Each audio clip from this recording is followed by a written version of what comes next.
Hi, ActiveHistory.ca is happy to present a recording of Ian McKay's talk, A Half-Century of Possessive Individualism, C.B. Mcpherson and the 21st Century Prospects of Liberalism. It was the keynote address at the 2014 Canadian Historical Association annual meeting. You can find recordings of other talks at ActiveHistory.ca. Well, thank you very much for the honor of addressing you this morning. Our theme this year is Boundaries of Historical Inquiry, and we are encouraged by our association to reflect on the chronological, territorial, thematic, topical, and methodological boundaries of the discipline itself and its subfields. An historian like me brings to the exploration of such a task many more grievous limitations of knowledge and vision than my only two kind introducers have perhaps led you to believe.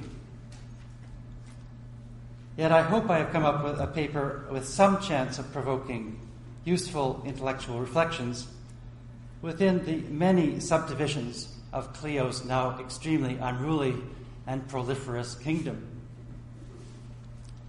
I have chosen as my topic, perhaps somewhat counterintuitively, A Half-Century of Possessive Individualism, C.B. Mcpherson and the 21st Century Prospects of Liberalism. In this paper, I examined the legacy of a significant political theorist of the last century, one who was both respected and vilified for his views. I say counterintuitively because some might well doubt that Mcpherson's works, some bearing dates from 50 or more years ago, can hold lessons for us who are not political theorists or specialists in early modern England and who live in a very different era. I want to consider not just the boundary-defying claims of Mcpherson's core concepts, possessive individualism and the transfer of powers, but also the boundary-challenging implications, both discouraging and encouraging, of his life and works. Mcpherson, I propose, is an indispensable intellectual resource for understanding the 21st century realities that are reshaping our lives, both within the university and without. His works are precious, not just because they supply eternal truths or verities. They don't really tell us the final story about the ideological history of the past 4 centuries, but because in their ambition to illuminate liberalism as a contradictory and world-changing ideology, they suggest irreplaceable insights into our own time. So in the hour or so available to me, I can only suggest these insights in summary form. If you are inclined to heed my invitation to explore these insights of Mcpherson in greater depth, I would encourage you to consider acquiring his recently republished classics, to read Frank Cunningham's forthcoming book, and perhaps to attend a panel about Mcpherson at 10:45 on Wednesday in room 105 in Sham Tower. To the delight of some, and the discomfort of many more perhaps, a Mcpherson revival is underway. My thesis today is that this revival should be of great interest to historians, challenging many of the boundaries and barriers that have, in a sense, become part of our professional common sense. Crawford Brough Mcpherson was born in 1911 and died in 1987. He taught for almost his entire academic career at the University of Toronto, from which he graduated in 1933. He joined that university's faculty in 1935, where he, after the publication of Democracy in Alberta in 1953, he became professor of political economy. His most renowned publication was The Political Theory of Possessive Individualism, From Hobbes to Locke, 1962. But over the next 2 decades, he brought out a succession of books in political theory, including The Real World of Democracy, 1965, Democratic Theory, Essays in Retrieval, 1973, The Life and Times of Liberal Democracy, 1977. Property, Mainstream Readings and Critical Positions, 1978. Burke, 1980. And The Rise and Fall of Economic Justice in 1984. Mcpherson is hardly a forgotten figure. In fact, every year the Canadian Political Science Association gives its prize for the best book to a Canadian in political theory and calls it the C.B. Mcpherson Prize. So I'm hardly recovering a forgotten figure. And yet it would be probably safe to say that for many of us now, he has come to be regarded as a rather dated figure, a 60s intellectual, with all that label might condescendingly apply for many people. So today, in our conference's spirit of questioning boundaries, I would like to challenge this dismissive confinement of Mcpherson to a past age. His ideas are, if anything, more pertinent to our time than they were to his. As a theorist warning his fellow liberals about the consequences of their embrace of capitalism, Mcpherson found a wide post-war audience. Yet his warnings also had a Cassandra-like quality in the ears of many of his listeners in the golden age of post-war Keynesianism, capitalism, and the welfare state. Yet now, Mcpherson's warnings about the risk of unrestrained markets seem extremely pertinent to our own time, perhaps even to an extent in a way that they weren't pertinent when he brought them forward in the 60s and 70s. So I think we are finding Mcpherson encountering a very receptive audience today, in some ways perhaps more receptive than the audience that he encountered in the 60s and 70s. So my question is, can we find in Mcpherson some intellectual resources useful to the critical understanding of the market logic of our own time? What can Mcpherson tell us about the fate of liberalism's imminent critics and about the troubled relations of liberals and Marxists? Or does the rediscovery of Mcpherson allow us to reflect on whether such venerable terms as liberal and Marxist, historically powerful as they are as identifiers among us, might be artifacts of the last century, slated for a revolutionary repositioning in this one? I shall proceed in 3 steps. In the first, I shall outline some of Mcpherson's key theses and say a word about the way he defended them, with special reference to possessive individualism and the transfer of powers. In the second, I shall look at the Mcpherson debates as they erupted in many quarters, as various critics challenged his interpretations. And in the third, I shall offer a few comments of my own on what we today might take out of this opposing intellectual legacy from the past century. So first, possessive individualism and the transfer of powers. Mcpherson's project, as he explained in 1976, was to, and I quote, work out a revision of liberal democratic theory in the hope of making that theory more democratic while rescuing that valuable part of the liberal tradition which is submerged when liberalism is identified as synonymous with capitalist market relations. This is very much a classic sort of way Mcpherson would conceptualize this project. Throughout, he often speaks of rescuing, retrieving, salvaging, all ideas that there is something in the liberal tradition that merits recovery but is at risk of grave damage in the contemporary world.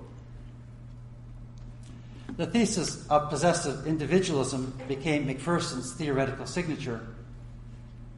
Using the gender-specific language of his day, Mcpherson provided a useful distillation of the core concepts of the theory, and I will just quote them to you now. And this is the theory that Mcpherson is really trying to draw to our attention and saying, here is what I want to critique. The first point. Man, and I'm quoting from Mcpherson, man, the individual, is seen as absolute natural proprietor of his own capacities, owing nothing to society for them. Man's essence is freedom to use his capacities in search of satisfactions. This freedom is limited, properly, but only by some principle of utility or utilitarian natural law, which forbids harming others. So freedom is therefore restricted to and comes to be identified with domination over things, not domination over men. The clearest form of domination over things is the relationship of ownership and possession. Freedom is therefore possession. Everyone is free, for everyone possesses at least his own capacities. So here's the first Mcpherson move, is to say, in early modern political theory, there was the assumption that you were the owner of your own body. From that, people would then build on a much more general idea about freedom as possession. Second, again quoting Mcpherson, society is seen not as it had been, as a system of relations of domination and subordination between men and classes held together by reciprocal rights and duties, but as a lot of free, equal individuals related to each other through their possessions, that is, related as owners of their own capacities and of what they have produced and accumulated by use of those capacities. The relation of exchange, the market relation, is seen as the fundamental relation of society. Again, that's a kind of a takeaway point. The relation of exchange, the market relation, is seen as the fundamental relation of society. Finally, 3, again quoting Mcpherson, political society is seen as a rational device for the protection of property, including capacities. Even life and liberty are considered as possessions rather than as social rights with correlative duties. So the self-proprietors at the heart of liberal theory, calculating their obligations on the basis of their self-interest, were free human beings developing their capacities. Yet Mcpherson faulted them on 2 grounds. First, that their concept of freedom was a narrow, materialistic, and distorted one. It was a concept that mistook wealth for virtue. It thereby, as Aristotle would put it, mistook the means of life for its purpose. And second, their grievous fault was that the development of their capacities entailed the net transfer of powers from other people, i.e. the extraction of wealth and power and capacity from their fellow human beings, who were denied an equal opportunity to develop fully. As he wrote in 1965, human beings are sufficiently unequal in strength and skill that if you put them into an unlimited contest for possessions, some will not only get more than others, but will get control of the means of labor to which the others must have access. So in choosing to make the essence of man the striving for possessions, we make it impossible for many men to be fully human. By defining man as an infinite appropriator, we make it impossible for many men to qualify as men. It was because capitalist social relations compromised both liberty and constituted a barrier to the development of many people that they were destructive. Thus, the 2 theses, possessive individualism and the transfer of powers, were tightly interrelated. It's important to emphasize throughout that Mcpherson is a liberal. If we follow Michael Frieden's very important morphological study of ideologies in his book Ideologies in Political Theory, in which Frieden essentially condenses his complicated theory into sort of the metaphor of how rooms are decorated and set out, and how you can sort of tell when you're in a kitchen if you can see a stove and a refrigerator. The same way you can sort of tell you're within liberalism if you see liberty is sort of front and center, and other values and expectations are arranged in a peripheral arrangement around liberty. In other words, liberty in Frieden's lingo is the decontested term, the term that you have to sort of buy into or not be a liberal. A liberal who isn't interested in liberty has wandered into the wrong room. When we read Frieden's description of many of the new liberals who came to prominence in Britain at the end of the 19th century, or Sandra Den Otter's description of British idealists discovering the social, in the early years of the 20th, one has the distinct impression of reading distillations of Macpherson's underlying political vision. He was, in many respects, a fin de siècle new liberal. There was a strongly idealist strain to such liberal political theorists, in conscious rejection of an older liberalism with its atomistic conception of society and laissez-faire approach to the state.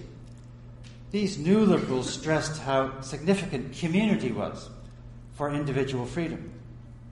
They focused on the moral role of the state as a great teacher. And they focused on the various models and avenues of self-development, of moral self-development. They generally rejected traditional notions of natural rights. And rather than rejecting property outright, they sought to make it subservient to communal priorities. Mcpherson took such fin de siècle liberal arguments one step further. In his thought, the right to private property was not merely demoted and marginalized, but it was also construed as one whose unlimited exercise placed liberty in peril. So Mcpherson is making many references throughout his work to the work of this fin de siècle social theory, to the thoughts of T.H. Green and Leonard Hobhouse. He is championing a form of developmental democratic liberalism, some forms of which can be traced back to the thought of John Stuart Mill, in which this framework suggests that the free person should be regarded as a doer, a creator, an employer of uniquely human attributes. This is all of a piece with Edwardian idealism. So you see, the many who charge Mcpherson with having been unduly swayed by interwar Marxism were by and large wide of the mark. And when they see in his development democratizing his developmental idea of democracy, a departure from liberal theory, they are really mounting an argument against John Stuart Mill as well as Mcpherson. And herein lies one of the keys to why he was such a strenuously debated figure in the 60s and 70s, and I think is of great use to us today. For to an extent that discomforts Frieden and all who revere John Stuart Mill, a swing back to the older liberalism began in the 1940s, just as the Keynesian welfare state seemingly provided the technocratic fulfillment of the developmental ideal. In the mid-1970s, a new era of classical liberalism and gestation for 3 decades came into being. So just as F.A. Hayek was announcing in 1944 that state planning constituted the road to serfdom, the title of a book which can be found in the background of many of today's neoliberal certainties, Mcpherson was developing the opposite thesis, that capitalism itself, once liberalism's loyal helpmate, had become the liberals' true enemy. We might step back a moment and reflect on what we often today mean by this polysemic word liberal. Perhaps we might agree that it often summarizes 5 major themes in everyday conversation. First, and very important in European intellectual history, liberal in religious life means the right to form one's own views of God and existence without secular penalties, i.e. freedom of conscience. B, in political life, it means the juridical equality of all citizens without discrimination, possessed as they are of equal civil and political rights, governed by an ethical ideal of equal respect, under the rule of law and constitutionally limited governments, to which is linked the right to pursue political and other objectives in association with others of like mind and interest. C, in personal life, we mean, in a sense, liberal to mean generosity and kindness, a warm sense of humanity, combined with an appreciation of human diversity, extending to tolerance of different ways of life and value systems, i.e. in liberality, a word that is often brought into context with liberalism. D, in intellectual life, we mean creativity and curiosity, the right to freely pursue inquiries of one's own design without coercion and without fear, perhaps through projects in the liberal arts. All those intellectual and artistic pursuits not directly attached to technical or professional training, within which one's individuality is enriched and horizons are broadened. And E, in economic life, we mean the right to private property, especially private property in the means of wealth creation, and support for free enterprise, often with the expectation that the free market, with minimal regulation, can largely work to the benefit of all. Hayek's take on this body of ideas, drawing centrally upon the theories of Herbert Spencer, one of the tradition's great luminaries of the 19th century, who brought liberals the assurance that their views were underwritten by the latest word in evolutionary theory.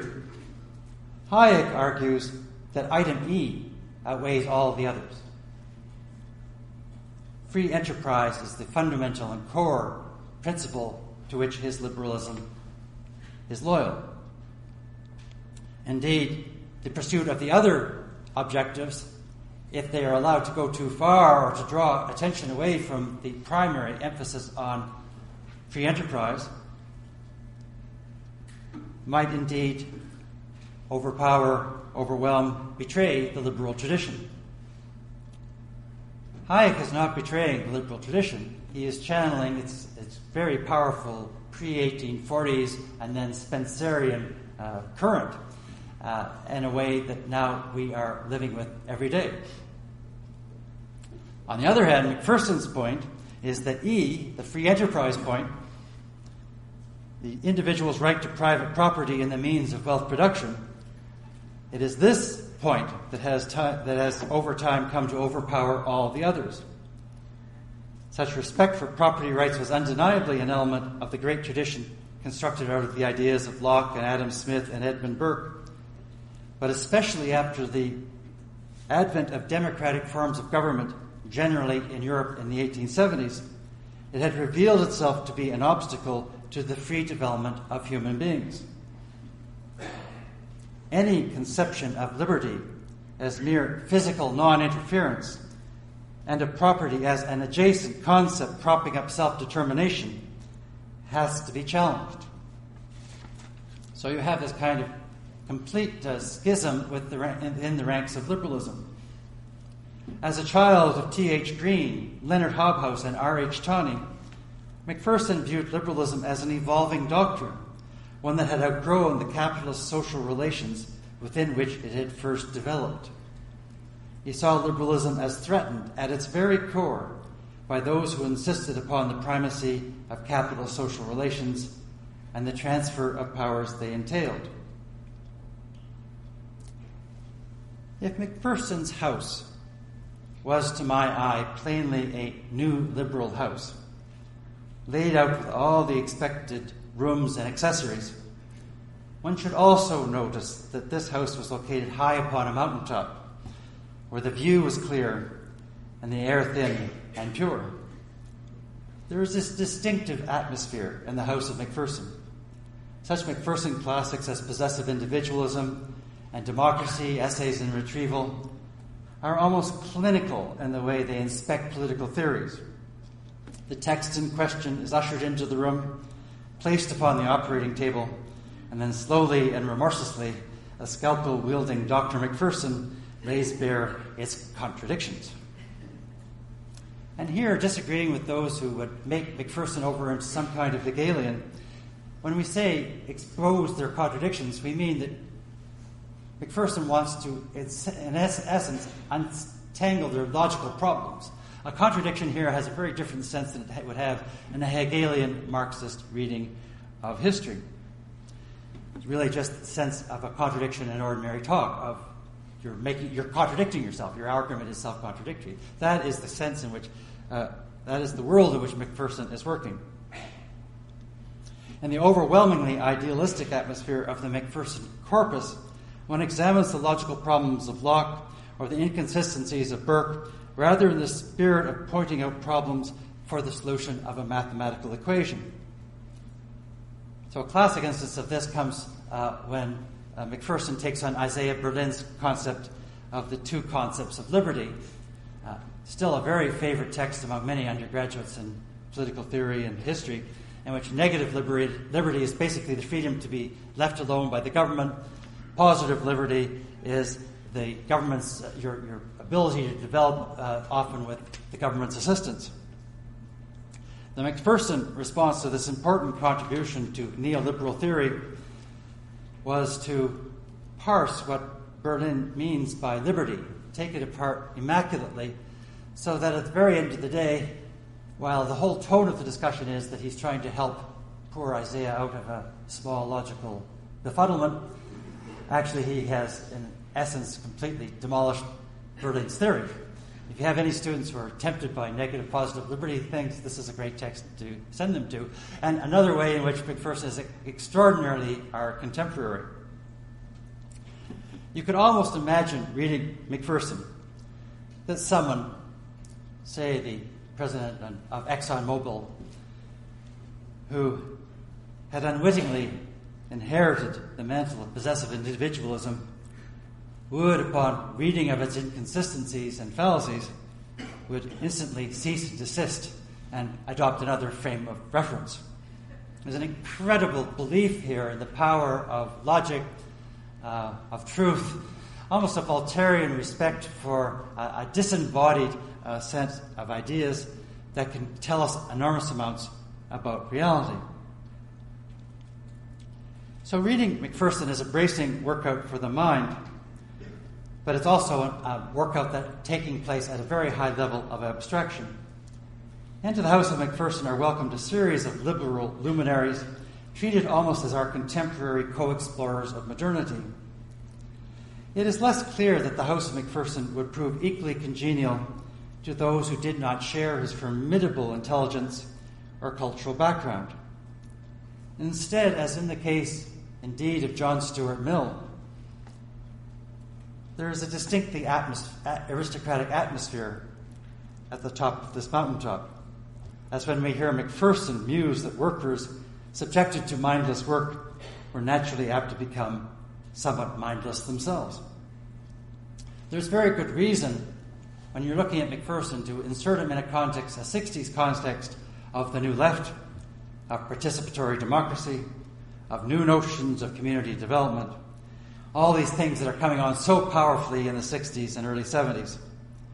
But we should never do so at the cost of overlooking his Victorian and Edwardian sensibilities, both of the thinkers that so strongly influenced him, and then with Mcpherson himself. If the context in which Mcpherson developed his theory was in some respects that of fin de siècle neoliberalism, adapted to the contingencies of the Great Depression, the context within which his most widely read books were received was that of the Cold War. In the U.S., as such historians as Wendy Wall have reminded us, the death of ideology, the consensus view of history, the disdain of all explanations emphasizing the intrinsic contradictions of capitalism, all these were actively combated and demolished in a self-aware PR offensive.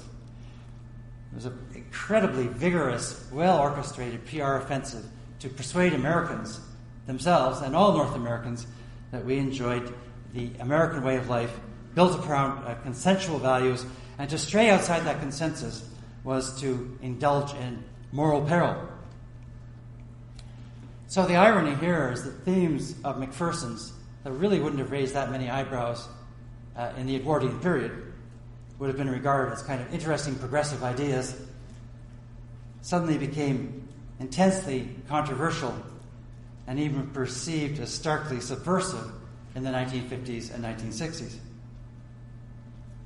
Mcpherson hardly ingratiated himself to Cold War liberals by bringing out The Real World of Democracy in 1965, the printed version of a series of radio lectures. We in the West, he proclaimed, are gradually realizing the West no longer has a monopoly of civilization or world leadership. We in the West have built up a system which we value very highly. It combines a large measure of individual liberty with a fair approximation to a majority rule. None of the other systems have managed it, and we don't intend to be talked out of our achievement, no matter how necessary a policy of coexistence with other systems may be. So far, so very, very liberal, one might say. And yet Mcpherson went on to discuss two other non-liberal forms of democracy, those of communism and those of many states in Africa and Asia. Mcpherson thought that these regimes too had cause to call themselves democratic, insofar as they, quote, were moving towards a firmly held goal of an equal society in which everybody can be fully human. So altogether there were three forms that made up the real world of democracy. And when all three concepts of democracy are seen in perspective, quoting Mcpherson, they have one thing in common. Their ultimate goal is the same: to provide the condition for the full and free development of the essential human capacities of all the members of the society. So in its context, Mcpherson's book is a plea for détente and a recognition of the dignity and complexity of the decolonizing states in Africa and Asia. And note, even in this popular work, that Mcpherson's found Secular Liberalism is up and running, in that it is the concepts of democracy and not living and breathing Democrats who are going to be doing all the work and who are realizing this ultimate goal. So even in this very popular CBC presentation, the concepts are almost endowed with a life of their own. And this text concludes with a popularized and very accessible statement of Mcpherson's core argument. And I quote, "The dilemma has been that if we allow freedom to naturally unequal individuals, we are in fact denying equal freedom and humanity to all but the stronger and more skillful.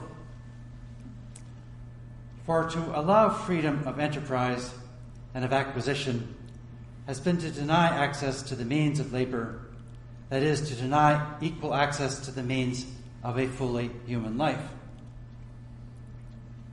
The choice had to be made between freedom, along with the denial of full humanity to all but the stronger and more skilled, or denial of freedom in the interests of more equal chances of humanity.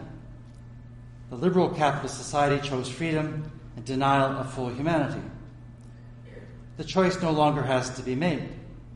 It had to be made only while scarcity was king."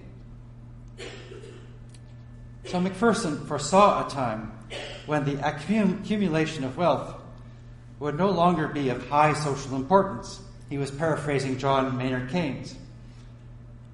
And there would thus arrive a change in the code of morals.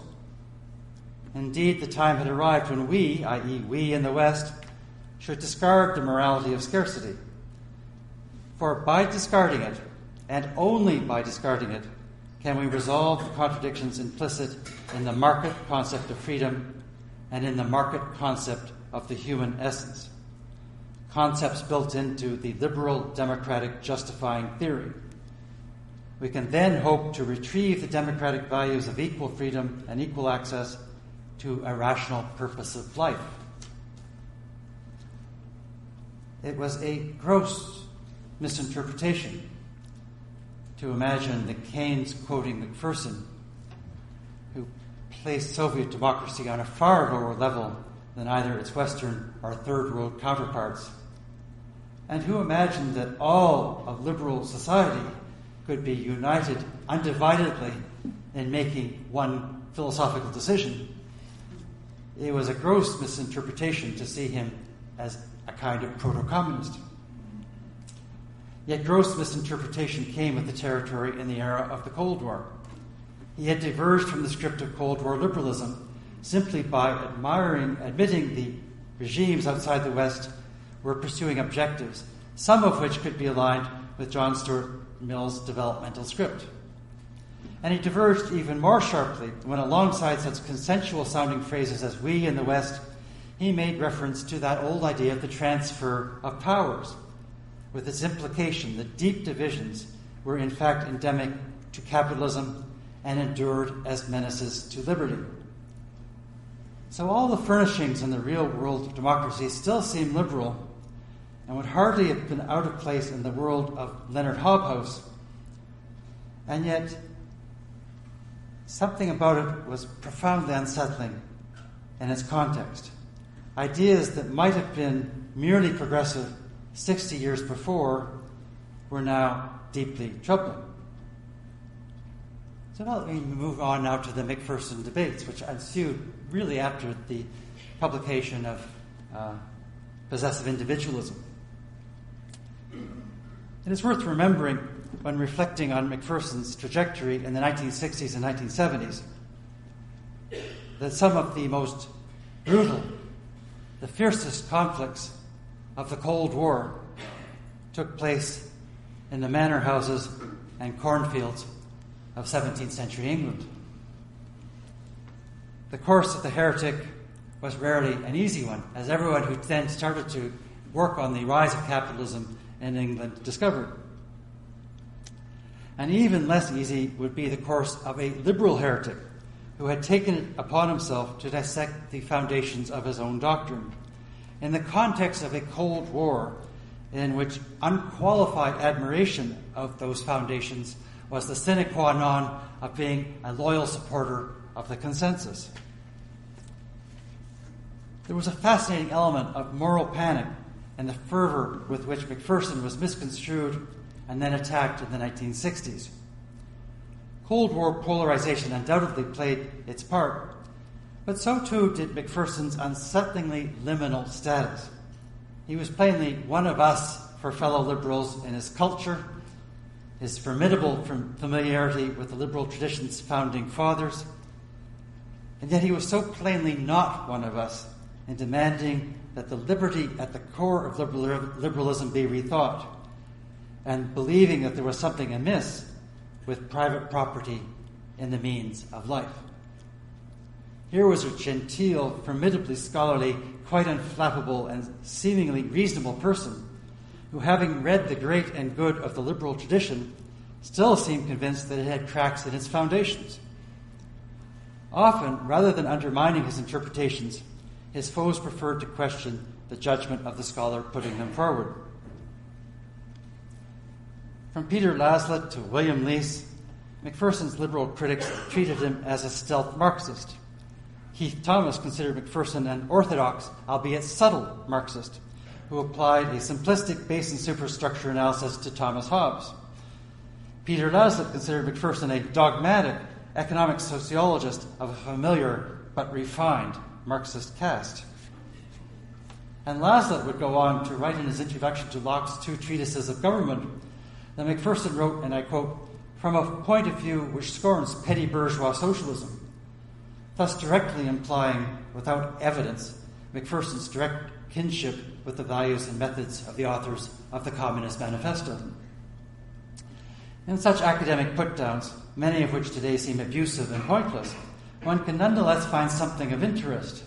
They were foreshadowings of the much more militantly policed neoliberalism of our own time.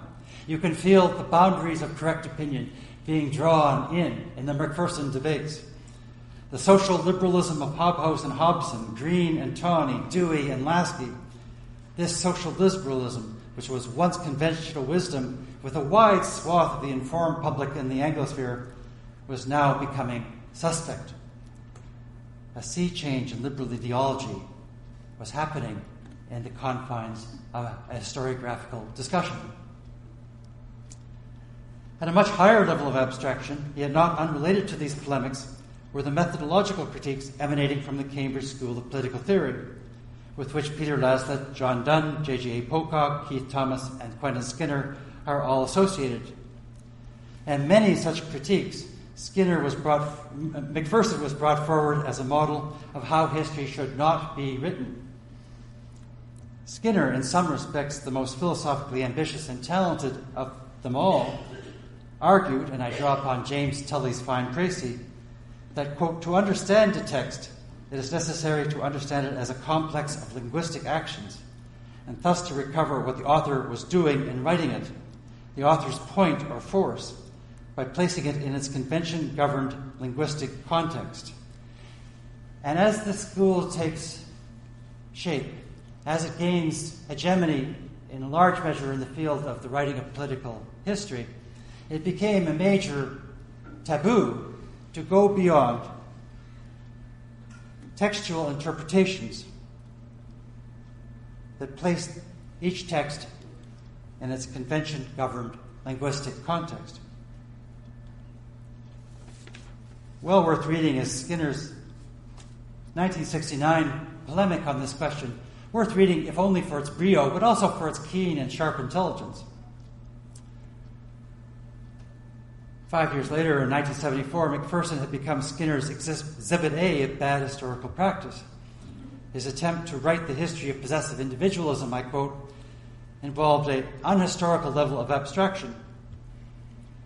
And Skinner then generalized, the key to excluding unhistorical meanings must lie in limiting our range of descriptions of any given text to those which the author himself might in principle have avowed. And he adds, the key to understanding the actual historical meaning of a text must lie in recovering the complex intentions of the author in writing it. Feel the boundary coming in, that now the entire discussion of an author, a text, an ideological tradition, if it is to be correct, if it has to be based on a truthful and accurate rendition of the meaning of a text, must lie in the recovery of the complex intentions of the author writing it. There are many things to be said pro and con Skinner's position and this textualist approach that became dominant with the Cambridge School, and many others have said them with great facility. I think with respect to the interpretation of specific texts, there's a lot to be said for it. I think an extraordinary example from our own time can be seen in Lars Lee's Lenin's Rediscovered, What is to be Done in Context of 2006, in which Lee looks at Lenin's famous text and essentially demolishes the textbook Lenin that people had assumed must have written the text.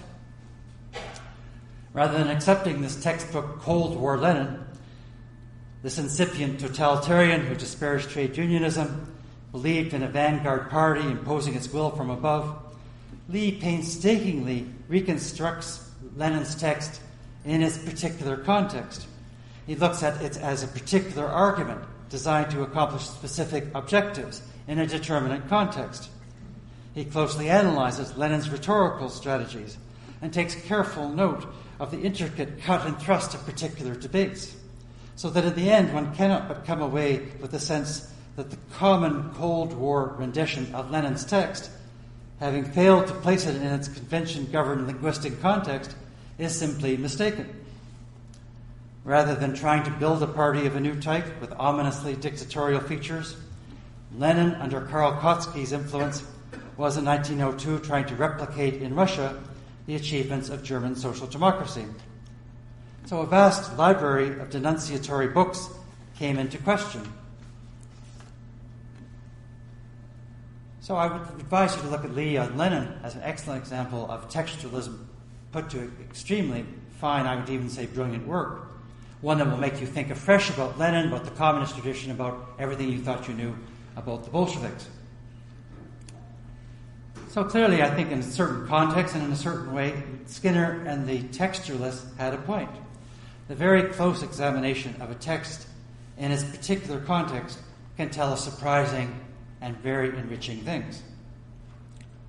Yet, as many critics have pointed out, once textualism was exalted from being one interesting way of looking at text and into an entire philosophy of history, it turned into a program that entailed a dramatic drawing in of history's boundaries.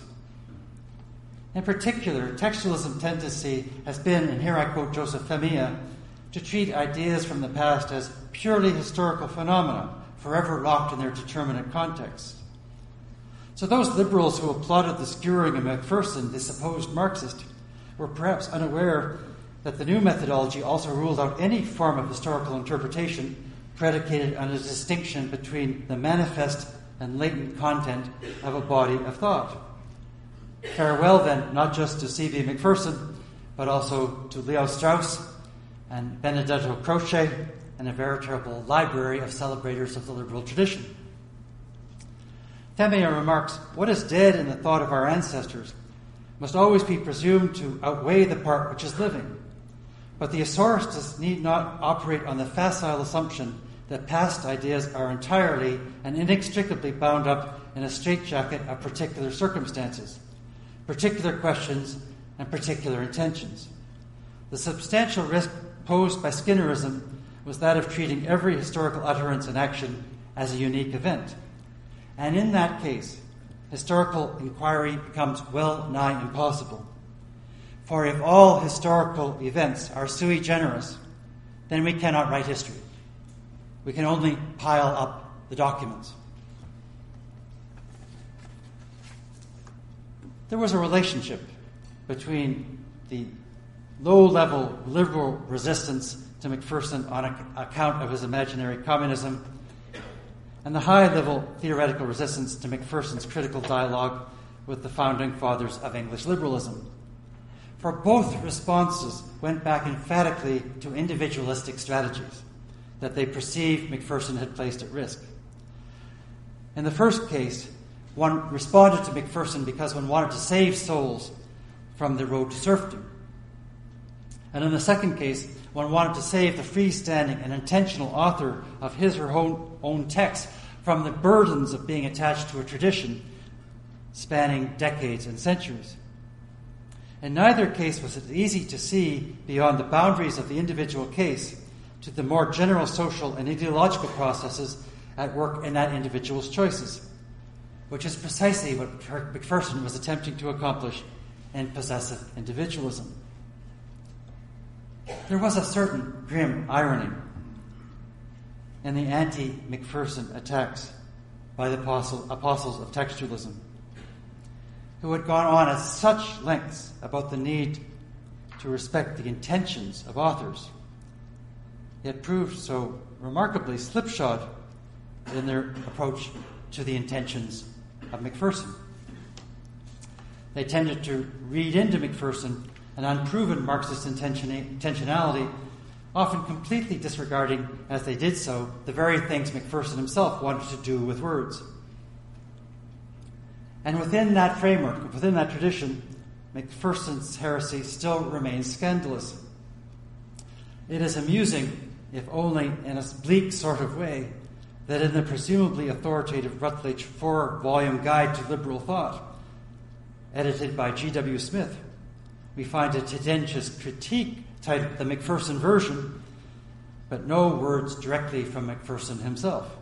He is silenced in the 4 volumes of a collection on liberal theory.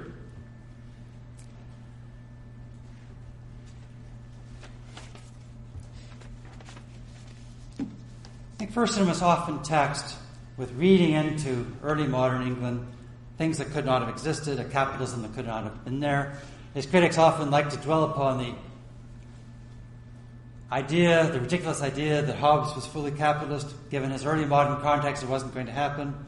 They seized upon every instance they could of the complexity and the contradictoriness of a given thinker, that thinker's groundedness in a given context. And yet, in all of this, they were fundamentally misreading Mcpherson's intentions. And none of this actually really bore on Mcpherson's thesis.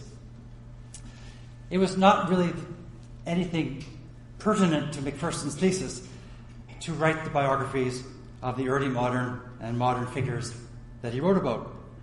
So it was sufficient for Mcpherson's thesis that elements of possessive individualism could be found within the thoughts of the people that he discussed, on the assumption that this worldview was over decades and centuries consolidating itself and becoming ever more powerful.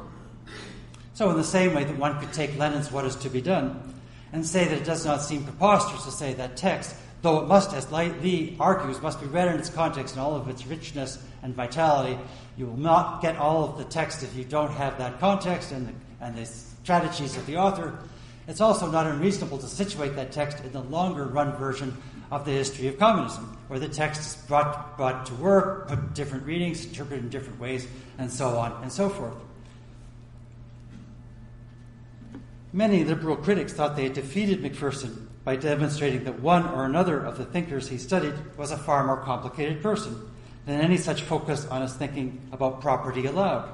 Hobbes was far more religious. Locke was far more interested in promoting the rights of working people. Burke was far more sincere in his perceptions of society as an organic unity. But none of these refutations actually succeeded because they imposed upon Mcpherson a biographical intention foreign to his project. And almost none of his liberal critics, one must say, engaged constructively with his work. Liberals denounced Mcpherson as the Marxist he wasn't. Marxists flourishing in the academy in the 1970s and 1980s critiqued Mcpherson as the liberal idealist he was, but who, for some reason, had translated Marxist ideas into his own liberal language. Marxists got into the habit of exposing the individualism in Mcpherson's writings.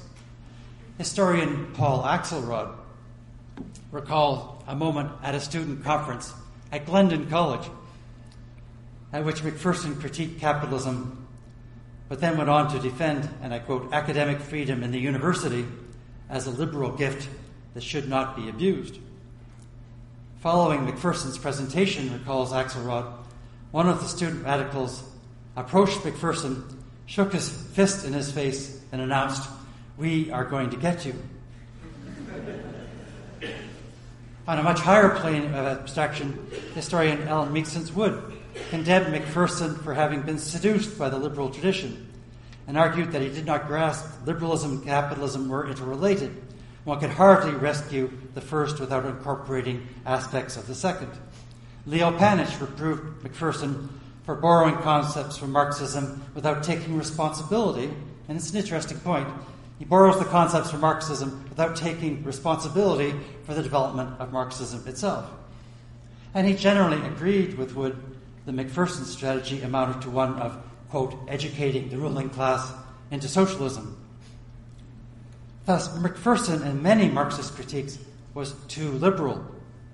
He seemingly wanted to deploy some of the analytical tools of the Marxist tradition, translated into a liberal language, to make the world safe for liberal individuals. And many others picked up on his Edwardian idealism, the ethereal quality of many of Mcpherson's discussions. They also noticed his skepticism about the working class, his self-confessed inability to sympathize with all of the intricacies of Marxist economics, and so on. Well, such Marxist critics were, in my estimation, not wide of the mark, certainly not as wide as their Cambridge predecessors. An amusing 1976 exchange with Victor Svajek, who had written an article on Mcpherson's philosophy that concluded that Mcpherson was perhaps 5/6 the Marxist, albeit an elusive one. 5/6 the Marxist. Mcpherson replied very gently, and I think a correction of the young scholar's math. He said, well, that one's work can be taken seriously both by a guardian of liberal theory and by an activist Marxist is very encouraging.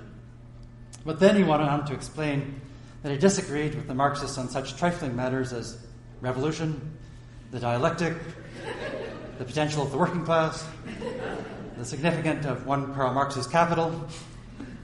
In other words, I think if you're taking a Frieden look at this, a morphological look, remember, with the rooms, the ideological rooms with the various appliances and appointments, I think a Marxist looking at the appointments of the House of Mcpherson was apt to come away rather disappointed. You can only imagine Marxist interior designers descending upon this mansion and concluding it called out for an extreme makeover. Dominic Lacerdo, whose recent critical remarks about Mcpherson reveal, I think, mainly that he's working from a faulty translation, notes nonetheless in his ruthless expose of the liberal tradition further themes that are missing or underplayed in Mcpherson on liberalism. Where do we find any acknowledgement of liberalism's global tendency to draw a boundary between the free and the unfree? Or a full acknowledgement that on much of the planet, liberalism, which was born alongside the racialized chattel slavery of which Locke and Calhoun were such distinguished theorists and practitioners, that liberalism performed a role as the great de-emancipator throughout the planet. And where, Jessica Pitts might also ask, was John Stuart Mill's defense of the Opium Wars in China? So within a Cambridge-inflected liberal historiography, Mcpherson had become the bad example of an historian who falsely attributed attention to people in the past and misconstrued their context. And among Marxists, and also among post-Marxists, he was the bad example of an old humanist, a pre-theoretical innocent. Only some scholars and leftists persisted after the 1980s in citing Mcpherson as an authority or an inspiration. So here's one reason to explore the case of C.B. Mcpherson, and it is to get a sense of the intellectual changes that are going on throughout the North Atlantic world from the 1940s to the 1960s, and the way in which the boundaries around true liberal belief, the liberal ideology that is immensely powerful in this world, these boundaries are becoming more and more constrictive. One ruled out of court in this new environment the questions that Mcpherson had raised about property, individualism, and capitalism. There was once a time in the third quarter of the 20th century when activists and intellectuals confronted the iron certainties of the Cold War with risky ventures into no man's land. That big no man's land between the ideological juggernauts. In many creative ways, they sought to bring to life new ways of combining liberty and equality. Experiments that found in Mcpherson's Real World of Democracy a subtle and lucid manifesto. This was the heyday of the Anglo-Marxists, the Euro-communists, Salvador Allende, and Yugoslavian self-management.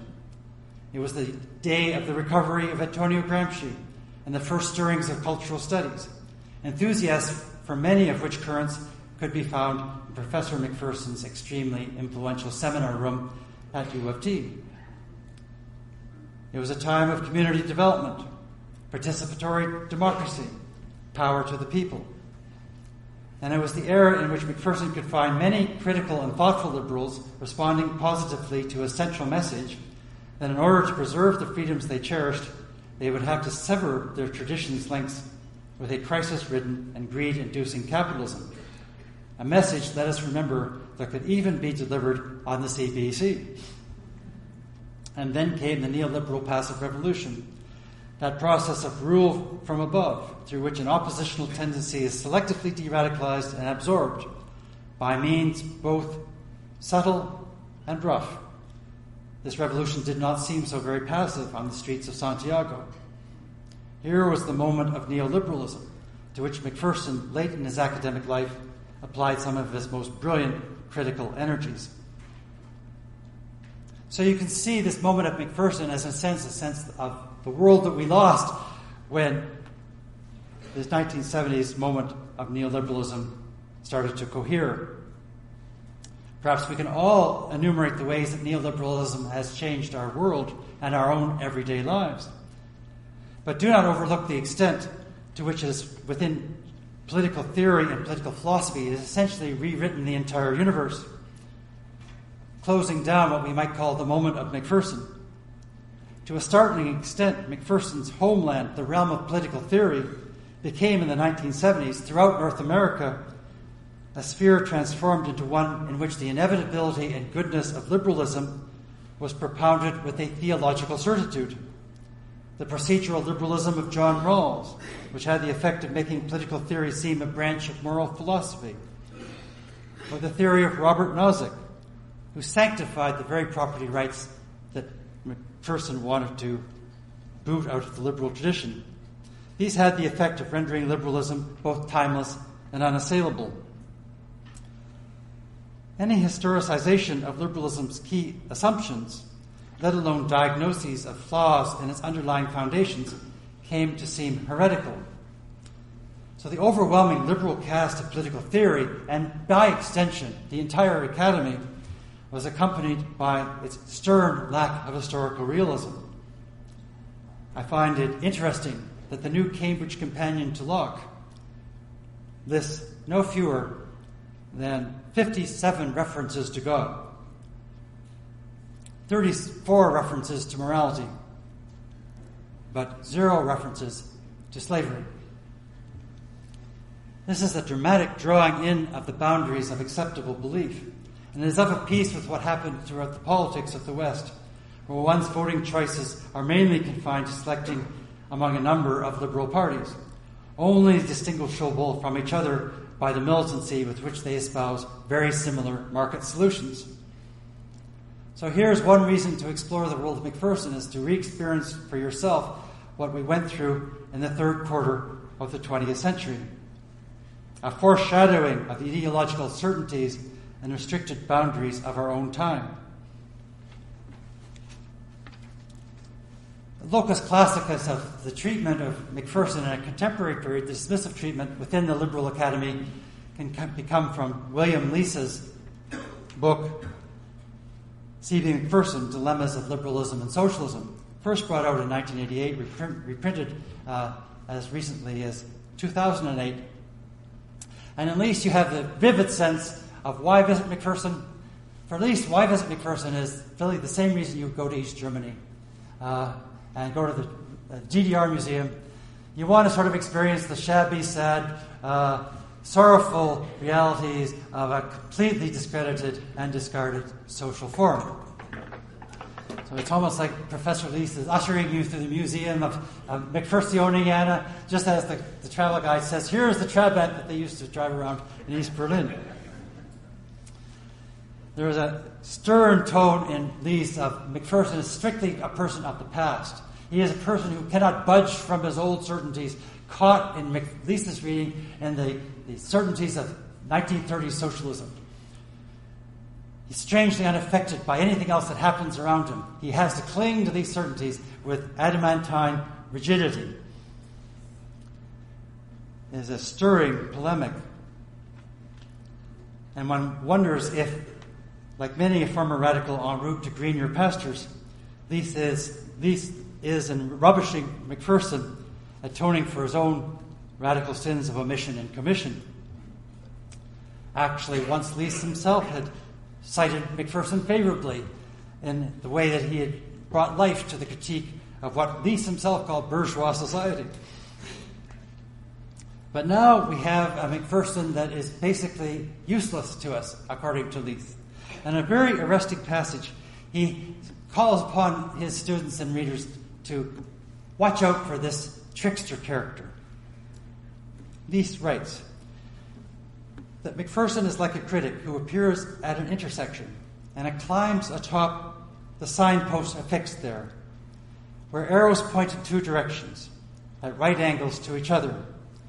Weary travelers arrive at the same crossroads, along a route they know, whereupon the critic atop the signpost says, "Do not continue to make your way along the familiar path. Choose an entirely new one instead." And when following the critic's gesture, they turn their gaze 90 degrees to look toward the promised land, they find themselves staring not at an unfamiliar but pleasant-looking vista through which a smooth trail wends its way, but instead at an unbroken wall of dense, dank undergrowth, riddled with thorns, lacking entirely any point of entry. Heed not the trickster, Leese urges us. Brave not the undergrowth, but stop and smell the flowers. For we should relax and realize that most of the old debates that once energized geezers like Mcpherson are now passé. Actually, we all realize, do we not, that patterns of the few benefiting at the expense of the many are fast fading away. Why even contemplate the wonders of the new third way that has brought us well-managed economies. Look at the market, the very heart and soul of an emergent social type that is here to stay forever. Look at the world's thriving 24 quasi-market societies, Leith urges us, with Ireland and Iceland sharing the honors with Japan and the United States. Look at our steadily rising living standards. Look at the West's well-accepted social programs. Why then should anyone want to plunge into the undergrowth? Well, let me wrap up with offering a few Gramscian perspectives on the Mcpherson trajectory. It is a precept of the historicism that underlies my reflections today that contemporary critical scholars are called upon to analyze not just the historical reasons underlying other thought forms, but also to reflect rigorously upon the nature of their own frameworks, thus becoming aware not only of their framework's historical constitution, but also of the ways it might conceivably be revitalized. There's a high degree of reflexivity in this vision of historicism. Such a perspective also calls upon scholars and activists to bear in mind, and I quote, the always practical nature of thought, as an instance of the active attempt to organize or modify social activity as a whole. Here I am quoting from Peter Thomas's Pathbreaking the Gramscian Moment.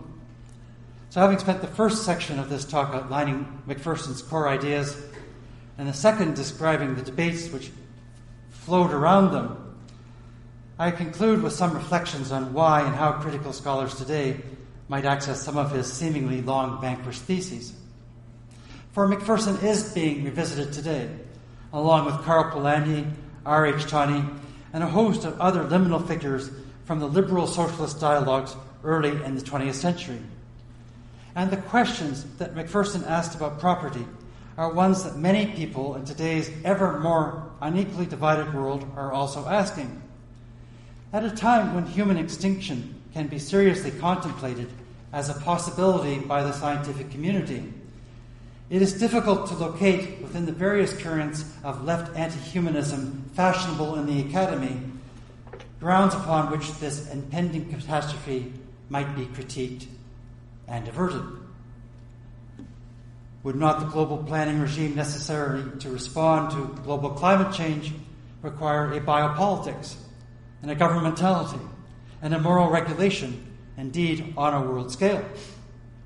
The recovery of left humanist voices from the 20th century is perhaps an indication of a general discontent with a state of left theory, so good at the analysis of the Enlightenment's many sins, so feeble in suggesting any positive alternatives to our present crisis. Possessive individualism as a critical thesis about the logic of liberal order suggested that through intense meditation upon foundational texts, liberals could become aware of their philosophy's constitution and imagine ways it might be revitalized. In his book of essays and documents on property in 1978, Mcpherson imagined just such a revitalization. What if, instead of schemes of abolishing property, we explored the idea of property as, quote, a right not to be excluded by others from the use or benefit of something? If we changed our fundamental conception of property, Mcpherson urged, then all the property forms that flowed from this conception, various and multifarious as they would be, would nonetheless have to encompass a governing social logic, one very closely aligned with that of R.H. Tawney, which said that property must be contingent upon service. The property forms then would have to be extraordinarily revised, revolutionized, and on a liberal basis. So far as I know, the ideas remain mainly a utopian one, without any clear working out of how such new concepts of property might be instantiated. But when I read it, I thought to myself, there is a new, fresh idea in a time when all of our boundaries have become so constrictive, when properties become complete common sense of our time, when possessive individualism has seized not just early modern thinkers, but an entire culture. I read in those words of Mcpherson a promising indication that one could perhaps use some of his insights to rethink a fundamental idea of our political order. Mcpherson saw property, so to speak, as a philosophical event. Even to treat it in this way was provocative, because it had the effect of transforming a thing into a process, a common sense into a problem. The sobering implication of his analysis for us today is that if this core issue is avoided, democracy will continue to deteriorate. The analysis of Thomas Piketty documenting the extent to which inequality has grown dramatically over the last decades, has been conjoined to the most modest of proposals to avert this tendency's acceleration. But notice the derision with which these very modest tax proposals are arousing in the bien-pensant general public. Mcpherson asked the key question that Piketty, in a sense, avoids, and that is, should we not rethink property to its foundations? Can we not imagine new forms of property that preserve the planet? Can we not, as neoliberals of Hobhouse and Hobson's generation would have said, make property strictly subservient to human development? An old impulse from the fin de siècle that in ours seems a proposal both impossible and urgent. The next left will arise out of the smouldering ruins of the great 20th century citadels that once bore their names Liberalism and Socialism. And its architects will need to consider carefully what of enduring value is to be rescued, transformed, and redeployed in this century from the ideological fortresses of the last century. In the opinion of Mcpherson, the challenge lying before those loyal to the legacy of J.S. Mill was to use the insights of historical materialism to persuade their fellow liberals to sever long-standing links with possessive individualism, that property-centered ethos that arose alongside their political theory in the 17th century. It was a message that only some could hear, and it lacked a feasible scheme of implementation. Yet, in reply to this form of concrete utopianism has its value in identifying with great clarity the obstacles for a rational future.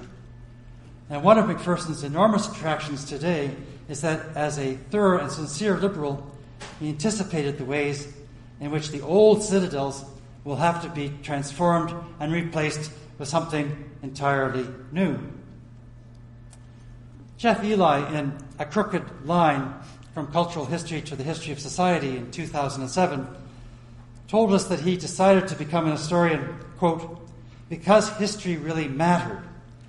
It was necessary for making a difference.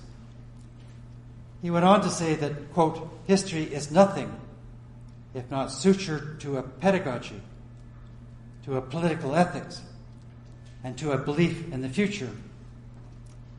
A safe history confined within its conventional boundaries risks having an entirely predictable future, one provided by the market. In this case, the market in positions and jobs and postgraduate fellowships and prestige, all of them now becoming commodities. The pedagogy, political ethics, and the future such a strategy pretends is one in which critical historiography, after a tumultuous youth, matures into acceptance of the world as it is. History then becomes the ideologue's repository of tendentious analogies, or the snob's fund of refined references telling of his or her cultural capital, or the ever-abundant source of the History Channel's entertainments.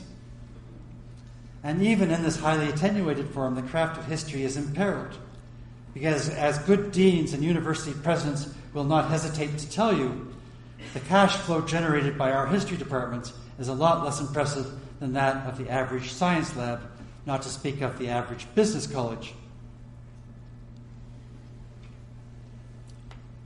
To an extent, Mcpherson would have been found interesting and also troubling. It is amazing how completely possessive individualism, the very cultural form that he analyzed with such persistence and with such controversy, has taken over our universities. The liberty that we enjoy within our universities is increasingly contingent upon our willingness to make ourselves and our colleagues over into paying propositions. And a key attribute of our age is that any sense of sanctuary from market forces is vanishing. So middle-class people who once might have considered themselves insulated from capitalism's stark capacity to reduce human beings to mere commodities have been taught otherwise. Remember Mcpherson's comment from earlier in the lecture. the market concept of human nature. That is the human nature with which we often deal in today's academic world. It was Lisa's bad luck that he ended his assault on Mcpherson with such warm praise for quasi-market economies like those of Ireland and Iceland, victims of the world financial crisis of 2008. Yet it is unfortunately true that the liberal possessive individualism diagnosed by Mcpherson did not succumb, as was never likely to be the case, to the power of his logic. He sensed in the 1960s that liberals like himself were called upon to reflect on capitalism as a barrier to human flourishing. But today, we might well wonder if possessive individualism does not pose a more direct menace to human survival. Can atmospheric CO2 levels higher than those seen for thousands of years be grasped without an analysis of capitalism? And can capitalism be analyzed without an understanding both of its logic of accumulation and its now formidable means of securing hegemony, so often by conscripting such fine old words as freedom and individuality? Can its pervasiveness as a structure, not just of accumulation, but of faith, be grasped without a comprehension of the ways in which its conjugation of freedom and property has become an unexamined common sense of our own time? Of course, Lease had a point about Mcpherson. Atop his signpost, Lease does not beckon travelers toward a clear political path. There is a quality of utopianism in him, one traceable back to the turn-of-the-century theorists he found so inspirational. Yet if we use this word of utopianism in its more common pejorative sense, that of irrealism, one submits that the greater lack of realism can be found on the part of Lease. What if, as 95% of the world's leading climate scientists are suggesting, Lease's comfortable path leads straight into an abyss? What if the daunting task of plunging into the undergrowth, into all the contradictions bequeathed to us by 4 centuries of possessive individualism, what if that daunting task is the only one that is realistic in our time and in our space? What if the abyss can only be avoided if we enter the undergrowth? These are historical questions. They address dilemmas hundreds of years in the making. But coming up with answers to them will necessarily involve not merely the discipline of history, but all the human and natural sciences, including political theory, political philosophy, and political criticism. Liberals still inspired by Mill's On Liberty and its respect for individuality are called upon by the neoliberal world to grasp that Mill's concept of the freely developing individual is now one that is decisively undermined by the market forces he played no small part in calling into being. If they genuinely share with Gramsci and Mill a warm appreciation of the value of each single individual, one that in the former case extended to colonized and racial individuals as well, it behooves them to acknowledge that many such individuals are being extinguished by institutions and movements directly descended from their liberal ancestors, and deploying many of those ancestors' categories. They must, in short, attain to a concept of history as a contradictory process in which they themselves are active terms, a mission that requires, as C.B. Mcpherson so brilliantly demonstrated a half-century ago, a detailed re-examination and critique of the entire tradition of possessive individualism. In a sense, in a strong sense, liberals must become Marxists, and Marxists must become liberals, and then, united in new activist and intellectual formations, work to change the History Channel.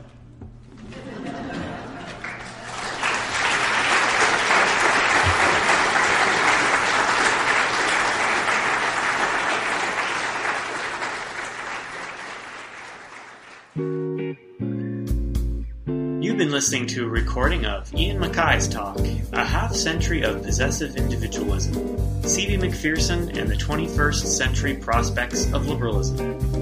It was the keynote address at the 2014 Canadian Historical Association annual meeting. You can find recordings of other talks at ActiveHistory.ca.